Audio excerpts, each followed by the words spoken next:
Right, we got MunkBusiness against Kovacd70. I wonder why 70, but it's rude to ask personal questions.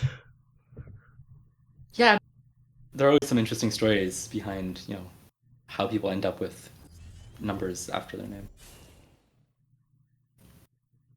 What's the name? What's the story behind your name, BLATM? One day I was walking down the hall. I said, BLATM. Is that an interesting story? Yeah. So here Jaxi is really good against the deck that Kovacd appears to be playing.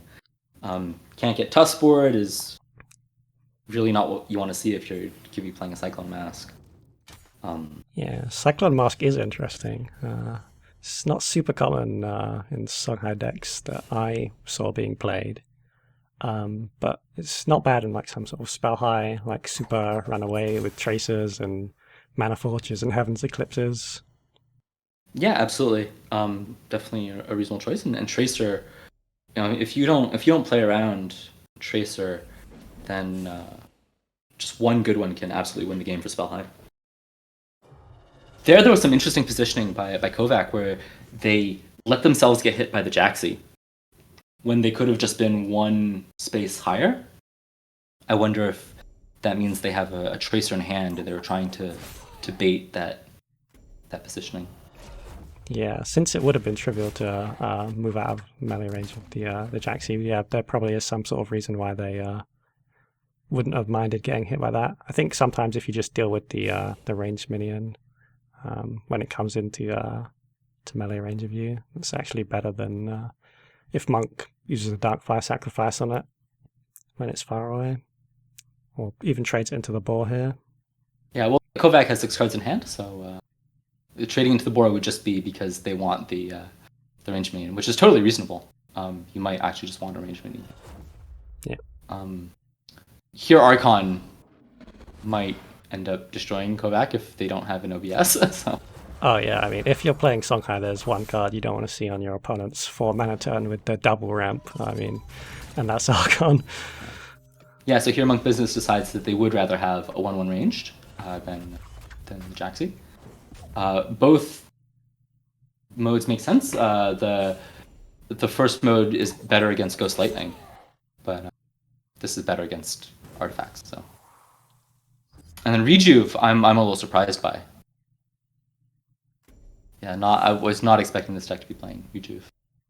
I mean, maybe if your read on the meta is that Spell High is really good, well, that probably means just playing Spell High.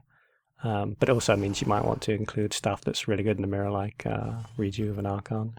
Oh yeah, absolutely. I mean, I've seen finals of King of the Beta, which had a format that was vaguely similar to this, and in Spell High mirrors, people would side in Rejuve, so it is very good there. 4 HP also makes a big difference. I'm not sure if MunkBusiness has Songhai as one of their 2 factions though, and we've seen them play almost entirely Abyssy in this tournament. So right. Yeah, here Kovacd unfortunately kind of getting styled on. I mean, this is like ridiculously brutal. It was a bit interesting that Monk didn't trade in his 2 Sarlaccs and the ranged 1 damage to kill the Rejuvenator and had the Archon do it instead.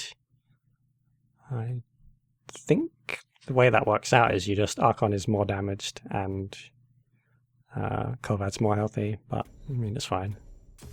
I wonder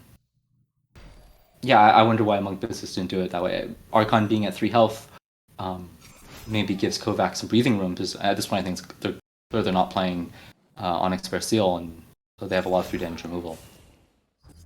But yeah, they despite the completely disgusting Scarlet Viper lethal we saw a few rounds ago, I mean, here the Archon made that not possible, and now Kovacd is dead. Yeah, and the healing monk got last turn after Shadow Dancer was keeping them just safe as well. So, yep, that'll be a GG.